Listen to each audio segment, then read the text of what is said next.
I'm serious. This one time racism saved my life, man. I was on a plane. I was coming from overseas, and I don't know how this guy got a machine gun on the plane, but he stood up, man. He said, "Everybody, get on the fucking ground! Nobody look at my face!" I started freaking out. Because he was Chinese, I was like, why is he talking like that?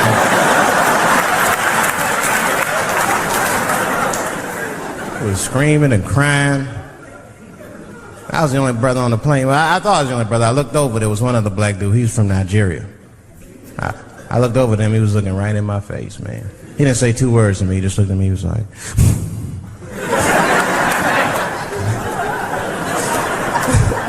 He didn't need to talk, I knew just what he was talking about. I looked right back at him, I was like...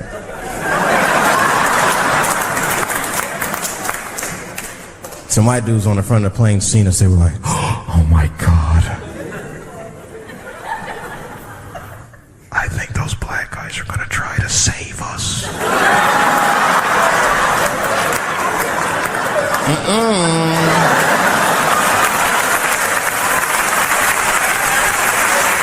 We were just communicating that we understood the situation. We were both seeing the same thing. What we understood was simple. Terrorists don't take black hostages. That's the truth. I have yet to see one of us on the news reading a hostage letter and shit. They is treating us good. We all chilling and shit. I'd like to give a shout out to Ray Ray and Big Steve and Jensen Newport.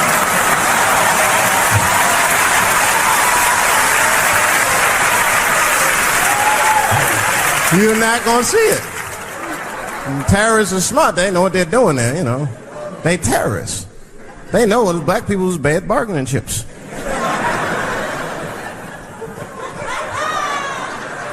They called the White House. "Hello? We have got 5 black... Hello?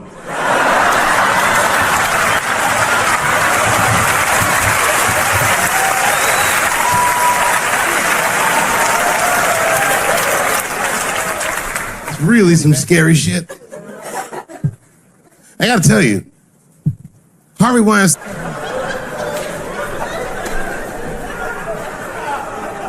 You gotta make life interesting like that, because the shit is flimsy. Life is flimsy. You think you're gonna live forever, you ain't not gonna live forever. It's dangerous out here. We know what's going on. I travel now, you know. I used to think DC had the roughest ghettos in the country. Nah, nigga, I have seen some shit now. Oh, there's some rough areas outside of D.C. Yeah, everybody should go to the ghetto. I was taken to the ghetto one time. That's the worst. When you get taken and you're not expecting to go. You know, usually you want to know when you're going to the ghetto, like, I'm going to see some wild shit. I got to prepare myself. I'm going to see something crazy. When you're taken, it's different. I had a limousine driver. It was after a show. It was late at night. It was like 3 in the morning. I had a limousine driver. He was a nice guy talking to me and shit. "Oh, hey, where you from, dog?" "DC? Word?" "That's a rough city, man." And his cell phone started ringing. "Hold on 1 second. Hello? Oh, what's up, nigga? What? What the fuck? Slow down. What? What the fuck? No! No! No! Fuck that, nigga. Fuck it. I'm on my way.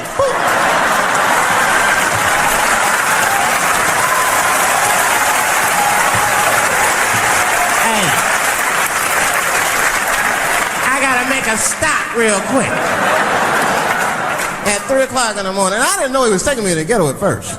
I started looking out the window. I was like, what the fuck? Gun store, liquor store, gun store. Where the fuck are you taking me? This don't look good. He didn't say shit. He just pulled up in front of an old rickety building that looked like a project. Now, I'd never been there before. I'm not sure if it was a project, but it certainly had all the familiar symptoms of a project. A fucking crackhead ran this way.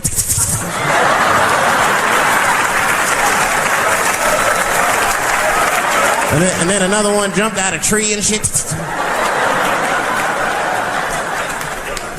And I said, "I'll be right back." and left me. Took the keys with him and just left me. At 3 o'clock in the morning, in front of a project, in a fucking limousine. This was not good. I was like, man, I gotta look around and see if I can see some landmarks and figure out where I'm at. Might have to escape on foot. Now, this is when I knew I was in a bad neighborhood. You only see this in the worst neighborhoods. Remember, it's 3 o'clock in the morning. It's 3 o'clock in the morning. I look out the window. It was a fucking baby standing on a corner. Look at this. And the baby didn't even look scared. He was just standing there.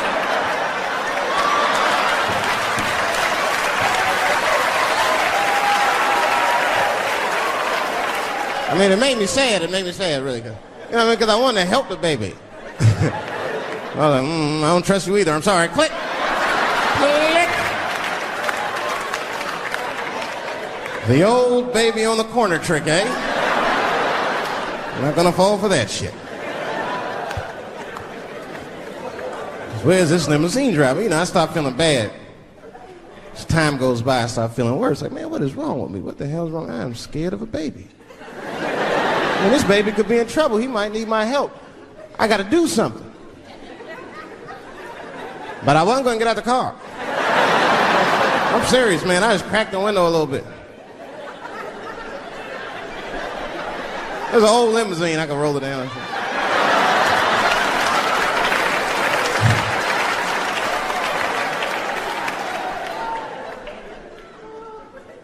Hey, baby. Baby, go home, man. It's 3 o'clock in the morning. What the fuck are you doing out? The baby said, I'm selling weed, nigga. I said, oh, shit.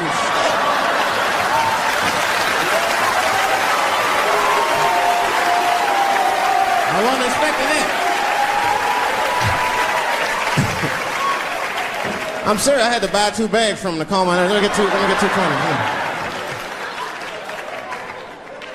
Got back in the car and rolled me a joint, man. So, that shit was scary, man. Every once in a while, like a crackhead would come up to the car and look in the window. It was like Jurassic Park and shit. He'd be looking on the car. Hey, get out of here, cracky. That baby was still standing there, man. Then I started feeling bad again. Yeah, weed make you feel guilty sometimes. You know. Man, what is wrong with me, man? I have just bought weed from an infant. I can't condone this kind of behavior. What am I thinking? I can't let the fear ruin my morals. Gotta do something.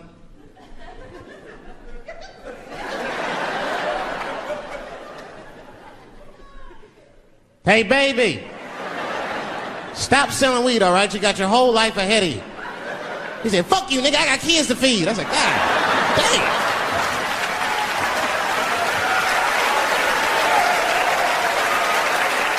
Sam. And just at that very moment, one of the crackheads was running across the street and got hit by a car. I know it was a hit and run. The police did it. That's all right. They sprinkled some crack on him and got back up. I almost protested the war in the beginning. Almost. Until I saw what happened to them Dixie chicks. I said, fuck that. If they'll do that to 3 white women, they will tear my black ass to pieces. I don't want to hear that shit. Yeah, man, they would. But I'm like, for real, why you care so much what the Dixie chicks say? It's not like they political scientists or nothing. They just bitches that can sing good. You know what I mean? Stop worshiping celebrities so much. Just don't listen, pay attention. I remember right around September 11th, Ja Rule was on MTV. That's what they said. They said, we got Ja Rule on the phone. Let's see what Ja's thoughts are on this tragedy. Who gives a fuck what Ja Rule thinks at a time like this, nigga? This is ridiculous. I don't want to dance. I'm scared to death. I want some answers that Ja Rule might not have right now. You think when bad shit happens to me, I'll be in the crib like, oh my God, this is terrible. Could somebody please find Ja Rule, get hold of this motherfucker so I can make sense of all this. Where is Ja?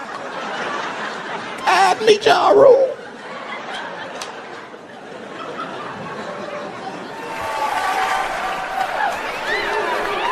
Yeah, I be seeing that kind of shit, man. It's what it is. They use the TV to program us from a young age. You ever watch like a cartoon that you used to watch when you were little as an adult? That shit is wild shit.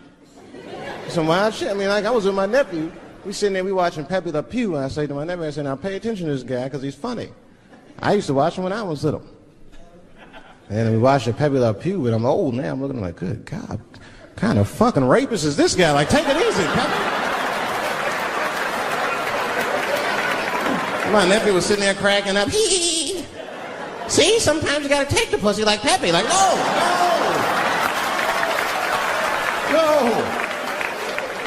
I had to turn the channel real quick. I turned on Sesame Street. I said, oh, Sesame Street. This is much better because now he'll learn how to count and spell. But now I'm watching it as an adult and I realize Sesame Street teaches kids other things. It teaches kids how to judge people and label people. That's right.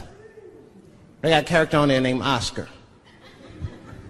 They treat this guy like shit the entire show. They judge him right in his face. Oscar, you are so mean. Isn't it, kids? Yeah, Oscar. You're a grouch. It's like, bitch, I live in a fucking trash can. I'm the poorest motherfucker on Sesame Street. Nobody's helping me. Then you wonder why your kids grow up and step over homeless people. Get it together, grouch. Get a job, grouch. So don't even tell me how to get to Sesame Street. That is a terrible place. I wouldn't go there if I knew the way. Who would want to live in a neighborhood like that? Fucking 6-foot pigeons walking around. And an elephant that's a junkie. Hi, bird. Yeah, that's right, Snuffy. Hi, bird, I'm sick. I need some smack, bird. The Cookie Monster with his eyes popping out his head, cookie, cookie, cookie, like, ugh. What kind of cookies are you talking about? Chocolate chips don't do that to people. And then they had the nerve to put a pimp on there.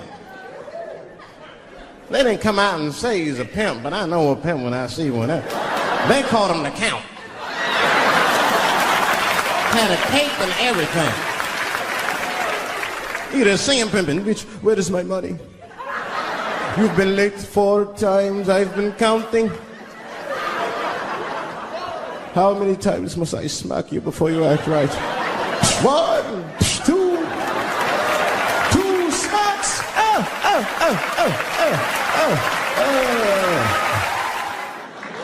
That's what I'm waiting for, because the timing of this Michael Jackson shit is what makes me doubt it. Every time there's wars going out of control, or the economy gets bad, or something is wrong with the world at large, it's always these moments in history that Michael Jackson will coincidentally jerk off a kid. This is getting a little ridiculous. Like, are you planning this shit? Do you have meetings? Michael, thank you for coming.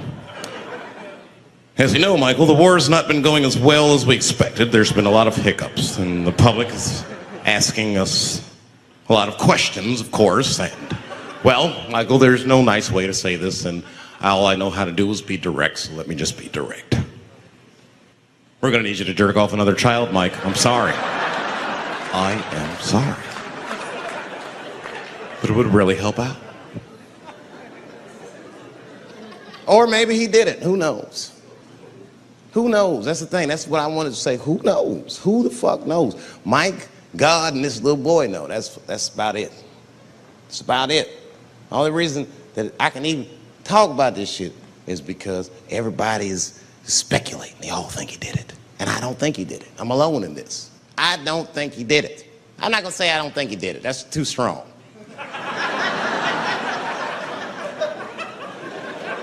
Let me just say I am reserving judgment until all the facts come out. But so far from what I heard, I mean, the kid said he was dying of cancer. He was in Make-A-Wish Foundation. He claims he had 2 weeks to live, and it was his dying wish to meet Michael Jackson. Come on, man, give me a fucking break. This kid is 10 years old. He don't remember Thriller. The fuck you want to meet Michael Jackson for, honestly? I remember Thriller, and I just, like, kind of want to meet this nigga. Like, wouldn't break an appointment to meet him, I'll put it that way. I'd have to already be free. That's ridiculous. It's like if I'm down in 2 weeks and go, oh, mama, get me in a room with Chubby Chuckle. I wouldn't want to meet that motherfucker. My last 2 weeks. Why not Usher or somebody like this? So then the kid claims he goes to Michael's house. This is where it all gets crazy. He does everything you'd expect at Michael's house. They climbed trees and rode roller coasters and Ferris wheels. The chef made cookies, pies, and cakes. They was petting the monkey and the giraffe, sang songs, kid shit. And in the middle of all this childlike activity, for some reason, Mike pulled out some wine and some pills and sucked his kid's dick. Folks, it hurts me to say it. And the kid had the nerve to call that abuse. Motherfucker, that is a good host. God damn, what else do you want? What else do you want? I'm lucky to get a glass of grape drink at my friend's house. Let alone a roller coaster ride and my dick sucked.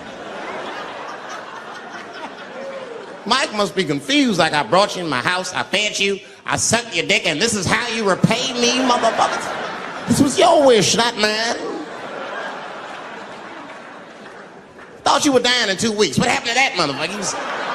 I've been in court for a year and a half. You get stronger every time I see you.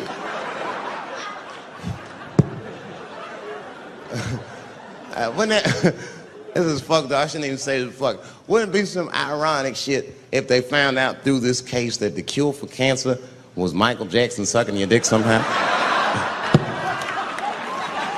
Like if Mike had powers like Green Mile and all the kids like, please, Mike, suck our dicks. Never again. He didn't appreciate it. Can we at least study your saliva? Please, Mike.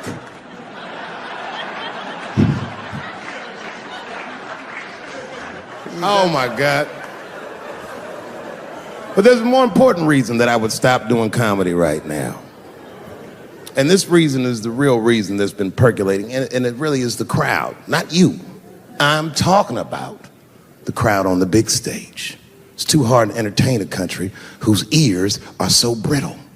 Motherfuckers are so sensitive, the whole country is turned into bitch-ass niggas.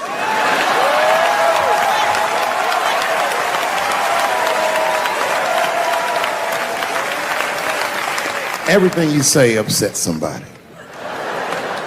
But motherfuckers are just taking it too far. I don't know why or how everybody got this goddamn sensitive. You know who hates me the most? The transgender community.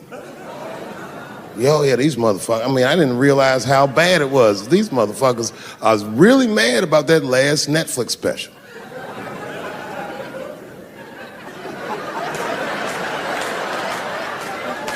It's tough, man. I don't know what to do about it because I like them. I always have. Never had a problem with them. You know, just fucking around. As a matter of fact, I think I make fun of everybody, and I mean, as a group of people, they have to admit, it's kind of fucking hilarious, man. I'm sorry, bro. It's like, I've never seen somebody in such a hilarious predicament not have a sense of humor about it. They're born feeling like there's something other than they're born as, and that's kind of funny, you know? Like, I mean, it's funny if it's not happening to you. I believe transgenders. I don't understand them either, but I know they mean what they say. Them niggas cut their dicks off. That's all the proof I need. I've never seen somebody just throw their dick away. Don't need it.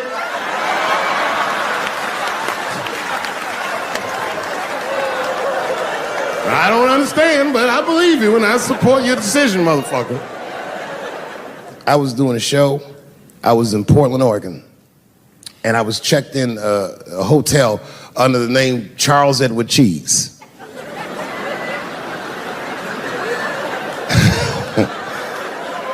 I came back to my room late at night, and there was a note. It was like a letter on my desk. It was addressed to Mr. Cheese. So obviously, I'm going to assume that whoever wrote this letter must be an intimate friend of mine. This is not some kind of name that a person would just guess. But then I open the letter, and it turns out I don't know this person at all. It's a fan letter. You know, I'm not even used to the idea that I have fans, but I'm grateful for it. And I don't read those letters. Be nice if I did, but realistically, it's like, what am I, Santa Claus, Nick? I don't have time for this. Like, got shit I want to do. I'm trying to chill. Read all these dreams and wishes from strangers. But I read it. I'd already opened it. So I just read the whole letter. And you know what, man? Whoever wrote this letter truly loves me. I mean, they were really fucking nice in the letter. And then they described to me what it was like to come to the show, how excited they were, how much fun they were having. And then they said that when I got to my jokes about transgenders, that they were, quote, devastated. Because it turns out that whoever wrote the letter was transgender. Now, I'm going to be real for a second. As a policy, you got to understand, I never feel bad about anything I say up here.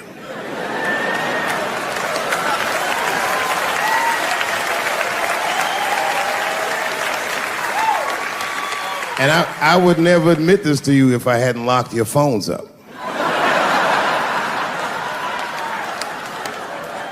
But it was the weirdest thing. Like, when I read this letter, the shit made me feel bad. I didn't feel bad about what I said, you understand? I felt bad that I made somebody else feel bad. To be honest, I don't even know what I said that upset that person. I have so many transgender jokes.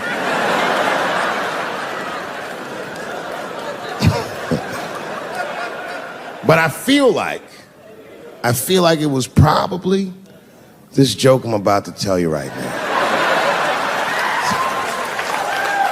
And it's not even that bad of a joke. It's a true joke. I mean, it's not true, but I had read in the paper that Caitlyn Jenner was contemplating posing nude in an upcoming issue of Sports Illustrated.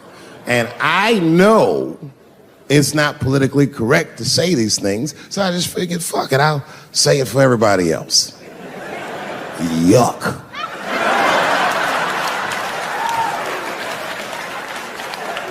You know, sometimes I just want to read some stats. I don't know why you're gonna cram some man pussy in the middle of the sports page like this. I just didn't think that was the place for it. But I wasn't saying anything like Caitlyn Jenner's a bad person. I'm not mad at her for doing it. Not even mad at Sports Illustrated. If I'm mad at somebody, I'm probably just mad at myself. You understand? Because deep down, I know that I am not strong enough to not look at those pictures.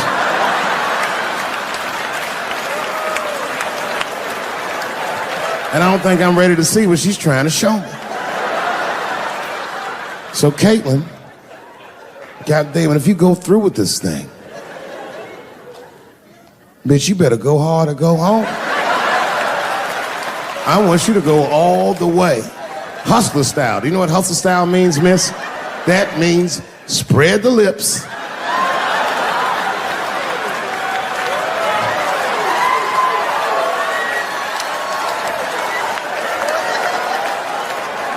I hope she spreads her lips and there's an itty bitty dick inside. Ah!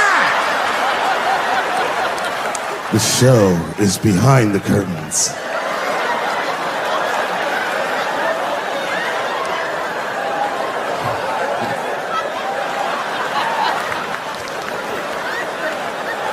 I don't know what I said that upset that person. You know, I can remember when it all started. It was when I was doing Chappelle Show. When I was doing Chappelle Show, I used to do the show, and then on the weekends I do like concerts and shit like that. So I'm doing a concert, and there was a couple in the front row, beautiful couple. The wife was obviously Asian. You could see it in her face.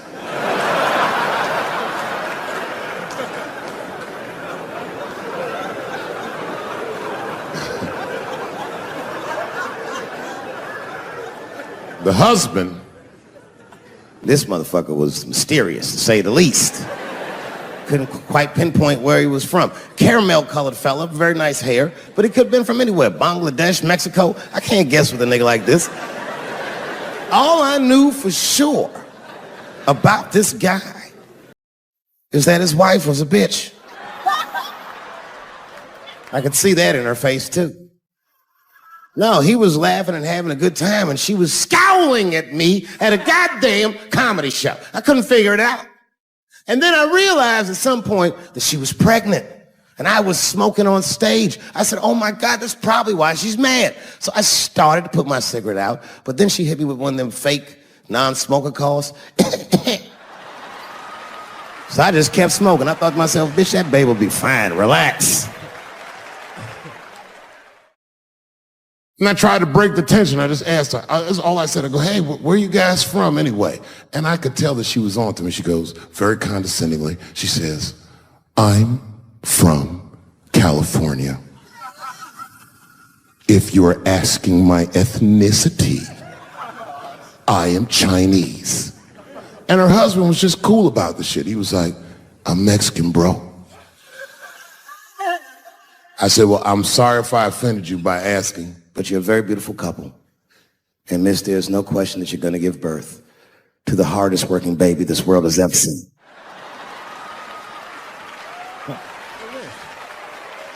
That's not a bad joke. She got very upset. She got up to leave immediately, but she didn't just leave. She had to take one last dig at me on the way out.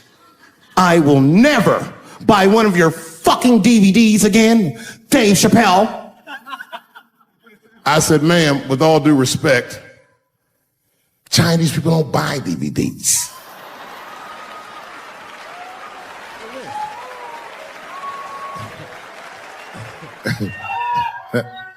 And the crowd went crazy. We were all laughing, having a good time. I didn't even think anything of it. And then just 3 days later, this lady sends a fucking letter to my promoter telling him not to book me for shows anymore because I was, quote, racist, and I'm quoting her, insensitive to the nature of my interracial marriage. I was like, word, bitch, I was. If she had just done a little bit of research, she would know that I myself am in an interracial marriage. That's right. In fact, my wife is Asian too. Surprise, bitch, I'll see you on Thanksgiving.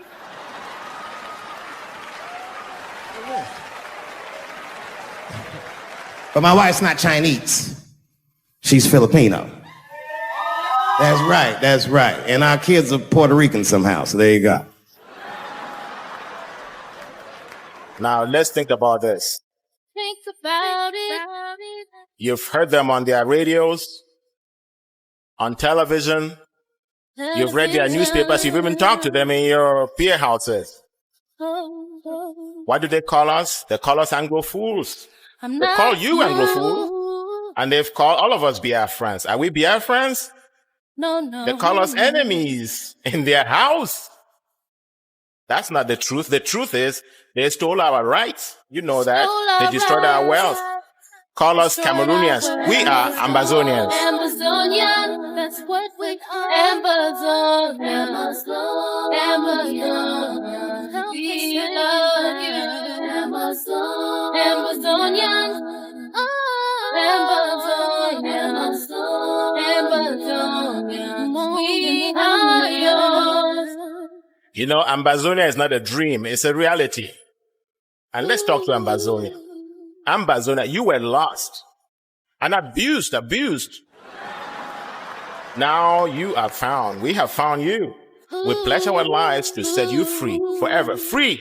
We won't let you down. And this is our promise to you. Nobody can ever take this promise away, and we will not budge one step back. No. Come on down. Ambazonian, that's what we are. Ambazonian. Help me sing it, baby. Ambazonian. Ambazonian.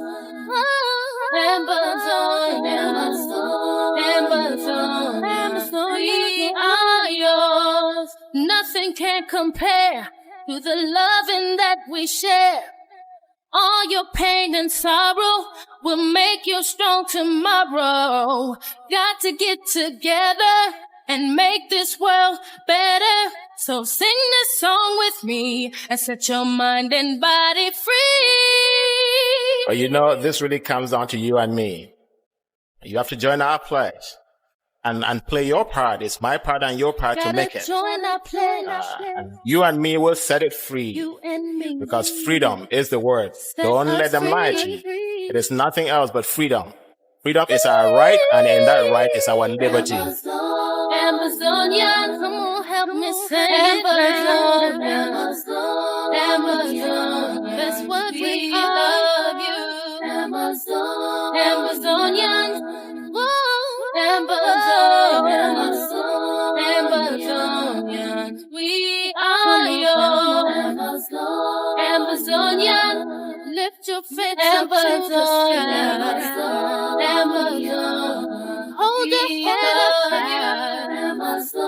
Amazonians,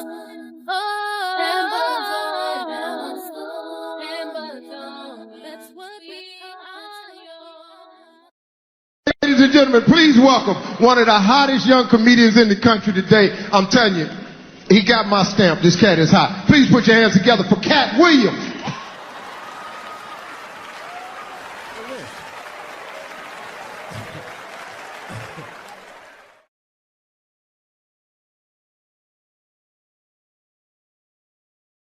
Good evening, ladies and gentlemen.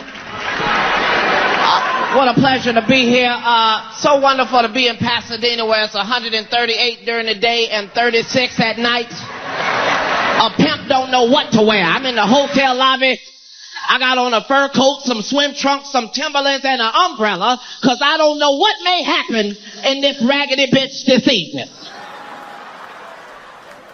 I am just here to remind all minorities that with what's going on in the world today, you have got to be happy about whatever you got in your life right now. That's my message. Because the world is crazy right now. What is gas? $600 a damn gallon right now? I don't care how much money you got, gas is entirely too high. That's all I'm saying. You are not supposed to be at the gas station making life decisions. You just at the pump. Just, Negro, did I eat today? I can't get no half a tank. I got 6 cigarettes. I can't even do it. They done messed up the whole gas station experience. Used to be, if you had $10, $15, you could go to the gas station with confidence, because you knew you was either going to be full or damn near full. If you had a 20, you ain't even talk to the person at the counter. You just 20 on 11, bitch.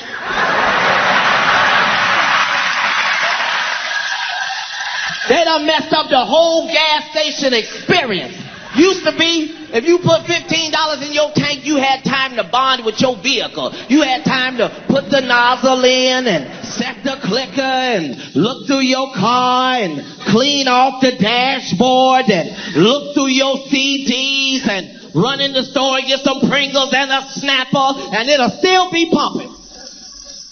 Now if you put $15 in, you can't even turn around good for that son of a bitch click. As soon as you put it in, just click, click.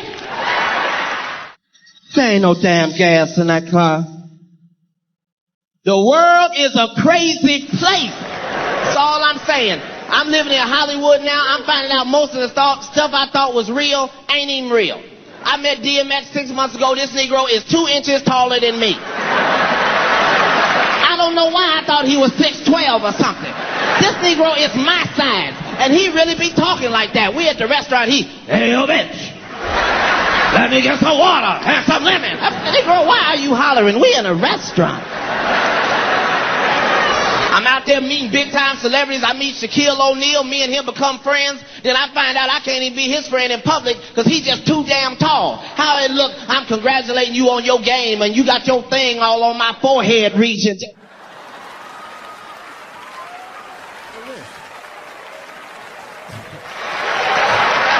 I don't even like basketball.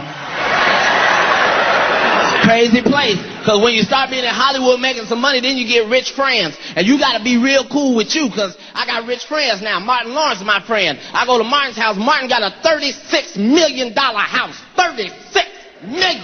Sometimes I just be in the driveway like, look at this ridiculous bullshit. Houses is for eating and sleeping, Martin. But I be there every chance I get. Because you can do anything in a $36 million house. Whatever I want to do. You want to play pool? It's a pool hall. You want to go hang gliding? He got hang gliding. You want to play basketball? It ain't a basketball court with concrete. He got some soft stuff on it. Make a Negro jump accidentally. I'm just in the back.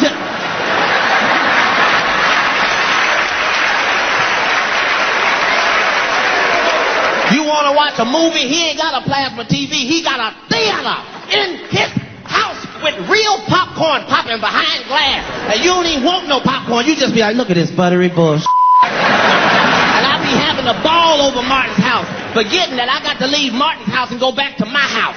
Now I'm at my house all ungrateful. Just I can't even sleep here. I can't.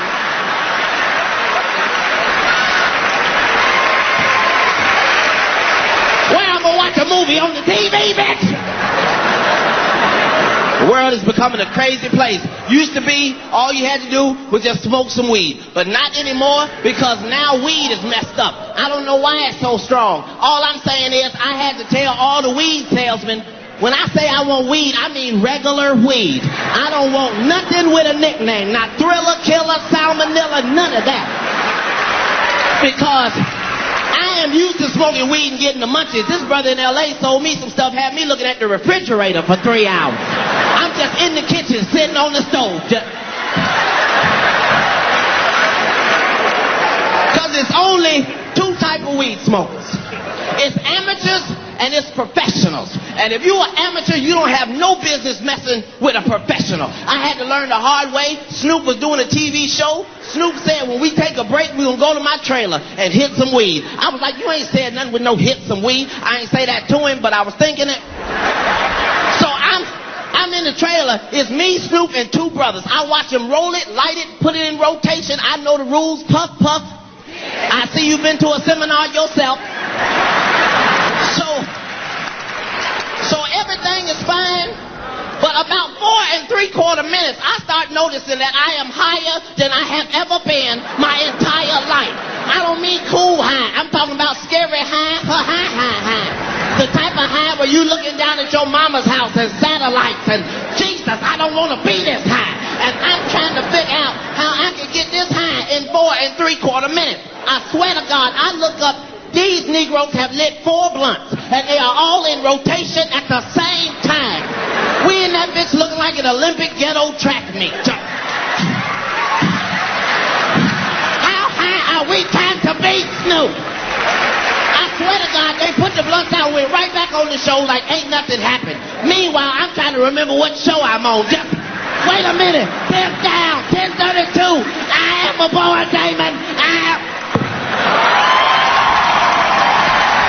I gotta go. I'm gonna see ya.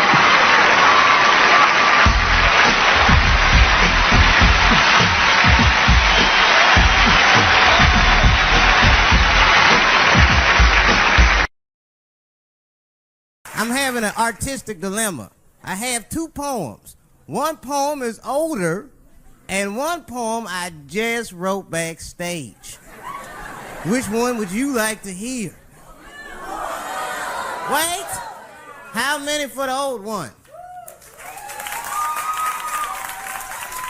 How many for the new one?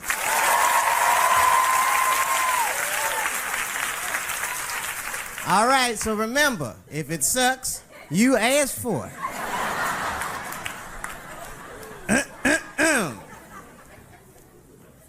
One night at 3 a.m., I went to the corner store. I forgot why. Oh, that's right, I wanted a bite. I had the munchies because I was high. The store is owned by Mr. Fong, and every day he sees me, he does me wrong. He's Korean.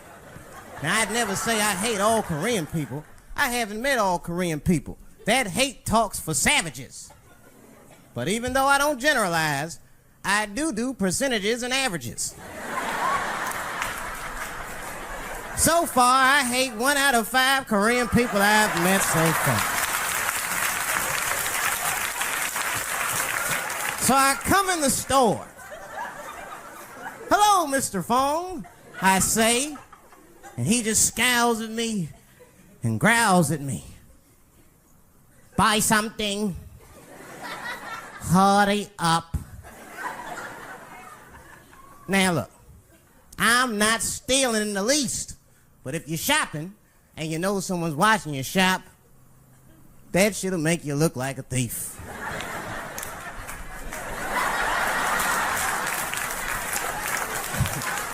Mr. Fong said, hey, I've been watching you since you came in the door. Buy something now or get out of my store.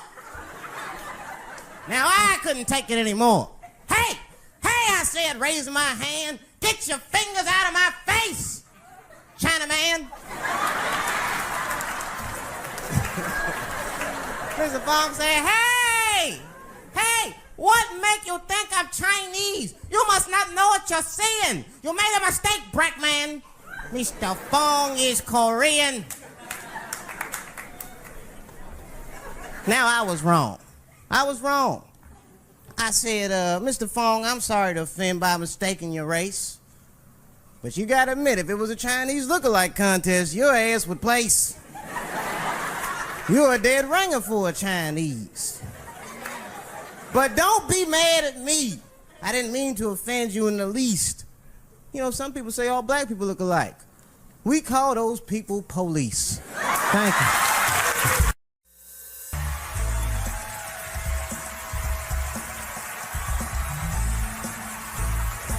Thank you. Oh boy, I'm very nervous. No pressure. During the civil rights movement, I can't read what's on the teleprompter. Some about black America and white America. There's black Americans and there's white Americans. We're all one America. So if you don't mind, this is not live, is it? I imagine whatever I say, you could just edit it out. Let's try it a few ways. Lou, are you in the booth? I am. All right, good. You know what, Lou? Let's just play around with it and see if we can get it right, get this clip package on, and then let me go home, all right? All right. All right, count me in. 5, 4, 3, 2, 1. Wu-Tang. I'm just with you, Lou. Let's do it again. We're going to do it again. We'll get it right. Here we go, Dave. 5, 4, 3, 2. You know, when I was a comedian starting out in Washington, D.C., right here in this city, 1988, I'll never forget this. It was a comedy club owner that banned profanity from his comedy club. He said it offended his audience, and this was a cause of major concern for all the comedians in the circuit. And we all called a meeting, and we had the owners come, and it was the club owners, and it was the comedians. It was the classic labor dispute. The club owners laid out their case. There cannot be profanity in these clubs because that offends people. And there's a comedian who's still a good friend of mine to this day. He lives right here in Washington, D.C. He stood up and he said, he's black, I should tell you because it's important to the story. He says, I use profanity because I live a profane lifestyle. He says, I don't have an insect infestation in my house. I have roaches.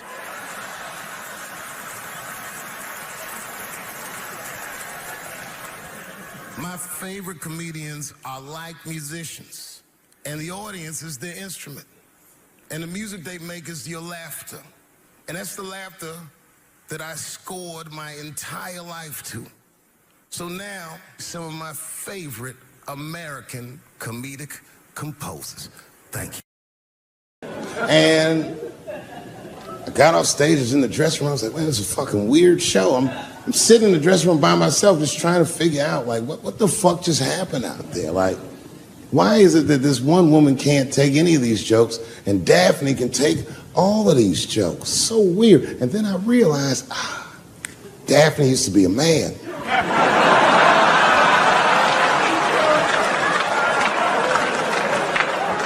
So now I go out of the dressing room and like you can see like all the staff was there like cleaning the club up. The audience had gone. And sitting at the bar by herself was Daphne. And she's like, hey, Dave, come join me for a drink. And I don't want her to think that I'm transphobic or nothing. So I'm like, fuck, I guess I could have at least a drink. And we get some tequila and we're sitting there. And she was fucking cool. Turns out that Daphne, she wants to be a comedian. She was asking me for advice, and I told her advice and all that shit. And then she says to me, she says, boy, you sure do get a bad rap for your trans jokes. I said, Daphne, thank you, but you don't have to say that. I hope I didn't offend you. She goes, no. She said, in fact, I read about you in the New York Times. I said, you did? She said, yeah. She said, I thought it was interesting that they blamed you for R. Kelly. They said you normalized him for telling jokes about him. I go, yeah, they said that. She goes, I wonder why they never said that you normalized transgenders by telling jokes about us. And I'd never thought about that. It never occurred to me. And we started making out. And then, like, I reached up just to see what it felt like. I was like, what? And it felt like pussy, didn't it? It was just like, go ahead, ask me a question. What the fuck you gonna do if Trump get reelected? What am I gonna do if Trump get reelected? Probably get a significant tax break.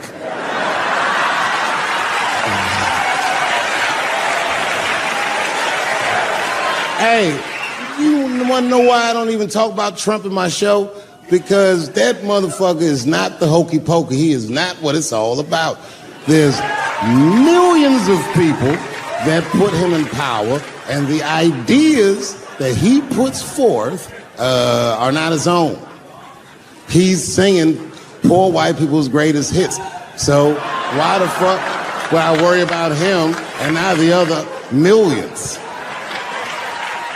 Really, you know who I'm gonna vote for next time if things keep going the way it's going is that gay dude. No, Mike Pence.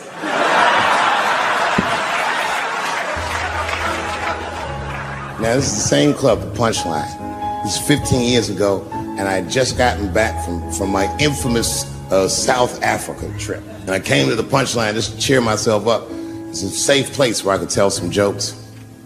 And I find out that this comedian I know, Chris Tucker, who's in all those Rush Hour movies, I find out that Chris is in San Francisco too at some charity event. So I call him, I'm like, yo, I just saw you at some charity event. I said, I'm doing a show at the Punchline. Why don't you come by the club after your event? He's like, cool, Dave. I thought you was dead, nigga. I'll come by.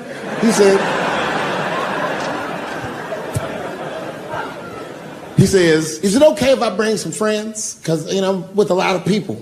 I go, man, you Chris Tucker. You can bring whoever the fuck you want. And then I show up to the club late that night. And I walk into the dressing room. And sitting in the dressing room is Gavin Newsom, who at the time was the mayor of San Francisco, but now he's the governor of California. And sitting next to him was Kamala Harris, who at the time was the DA of San Francisco. Now she's the senator from California that's front running on the Democratic ticket. And sitting next to her was Al Gore. It's fucking weird. And sitting next to Al Gore was the guys from Google, Sergey, and I don't know how to say these. All right. And it was Chris Tucker and Ben Jealous, who at the time was the president of the NAACP, who was all just at this big charity dinner, and Paul Mooney was drinking scotch. And we all was just in there. And, you know, first I was a little uncomfortable when we started talking, and we all got along really well. Well, at some point, Kamala Harris she says to me, she goes, you know, a friend of mine is announcing his candidacy for president tomorrow. I went to college with him. I'm like, what? I go, Barack Obama? She goes, you've heard of him? I'm like, yo, I just read about this dude. And she goes, yo, yeah, blah, blah, blah, we talking. She goes, you know what? She says, let's call him on the phone. I said, what the fuck? And she picks the phone up and she dials and she's listening like this. And she goes, this is voicemail. And she gives me the phone, she goes, leave him a message. you know, I didn't know what to say. I just said what you say to any black dude that's running for president. You know, stay low, running a zigzag pattern, this kind of shit.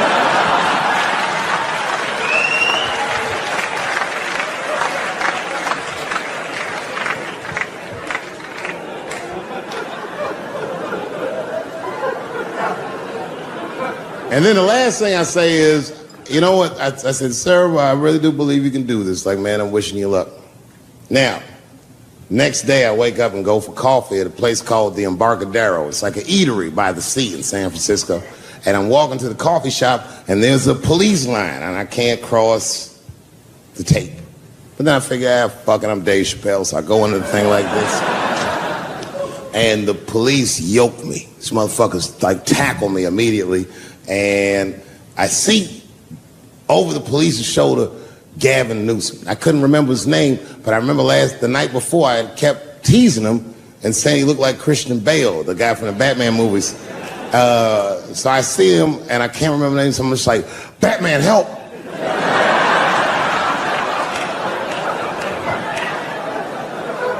And he stops, he's like, Dave? And then the police see that the mayor knows me, so they all like, oh, sorry about that.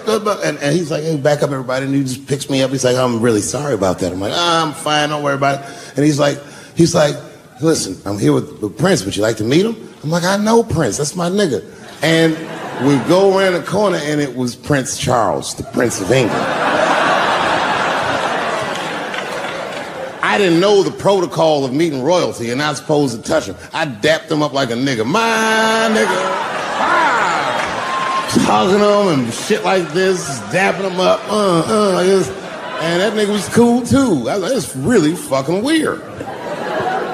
And then I was just out there in the upside down, not having no TV show, trying to figure life out. And the election was going on in the background. And this guy, Barack Obama, was picking up steam. This motherfucker was killing it. And I had a chance to go to the last debate on the Democratic ticket, and I went. It's me and Chris Tucker sitting in Myrtle Beach, South Carolina. It's the last three candidates. It was Barack Obama, John Edwards, and Hillary Clinton. Now, Obama's a lot taller than Edwards and Clinton, and he had the center podium. And at one point, they're all on stage, and they start fussing, and Obama goes, look, none of us are perfect, like this. And his hands was like this, and there was light shining behind his head, and the other two candidates was looking up at the nigga, and I was sitting in the audience like, this nigga looks like Jesus.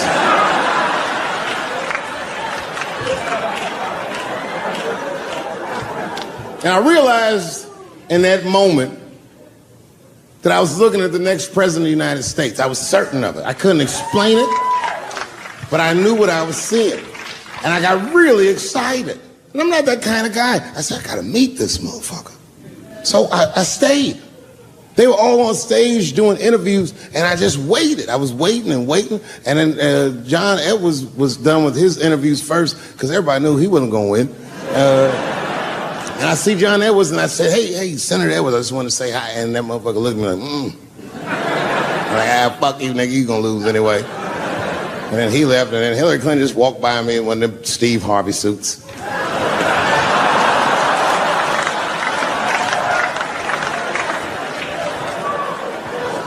But Obama was taking forever.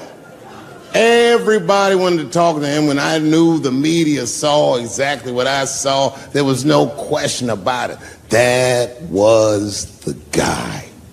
I waited and I waited, and finally, it must have been over an hour and a half, he finishes his last interview. He's like, man, thank you very much. Good talking to you. And he turns around, and we make eye contact.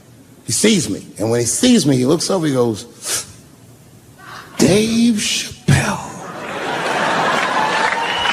And Obama did me the same way I did Prince Charles. He dapped me out like, And he like bro hugged me, and he pulled me in, and I'll never forget this. He said in my ear, I got your message. Weinstein's probably the first person that I ever looked at a photograph of and was like, yeah, he rapes. I'm not sure this motherfucker has a choice. Not a handsome man. A lot of meat and extra skin on his face. Yeah, he's ugly. You know the sad part is, he's done so well in life, he probably doesn't know he's ugly. You know, when you're good looking, everybody will tell you, oh, you look wonderful, you're so great looking. But when you're ugly, you gotta figure that shit out for yourself. It's a lot of putting clues together through the years. Why am I not getting in the club? I got all the right shit on.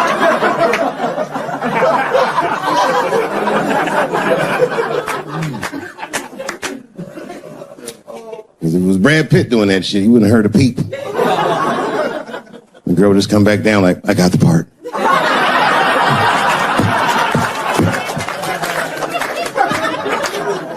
Yuck!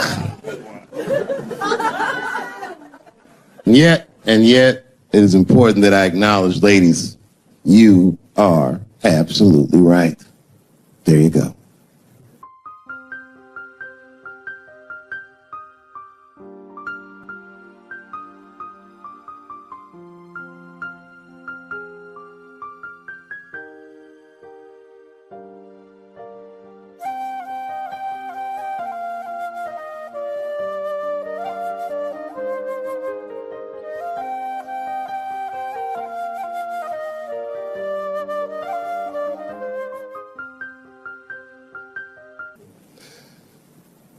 They gotta all be mindful of that, guys, because this could happen to any of us. It could happen to me. I can see that. I see myself showing up. Hi, I'm here for my 3 a.m. with Mr. Weinstein.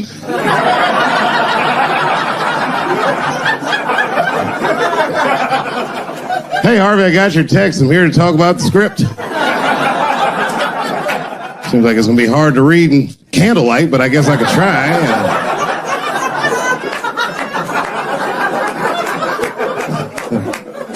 Sound like a fucking nightmare. Could you imagine that shit? Could you imagine if he was in a business meeting and a motherfucker pulled their dick out in the middle of the meeting? I'd be like, yo, my man, this is the most unprofessional shit I've ever seen in all my days.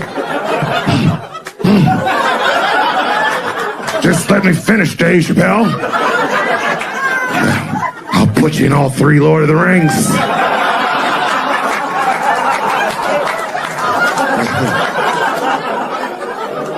Hurry up, nigga. I have other meetings now. I have a 4:30 a.m. at Brett Ratner's house. I believe it's wardrobe fitting. Or got Me Too or something. Them niggas is gone. And there's a whole bunch of new young people there, and they're probably looking like, what is he talking about? They may not actually know what the fuck happened to me. So I'll tell you what I'm talking about. Go downstairs to your accounting department, open the books, see what that show made, and look at what you paid me. That's exactly what I'm talking about. You're going to pay me. I am inviting you to come with me and work with me. And let's fight against that terrible, terrible feeling that you made me feel together. We can fight together and work this thing with Chappelle Show out. Or I can just take it. Thank you.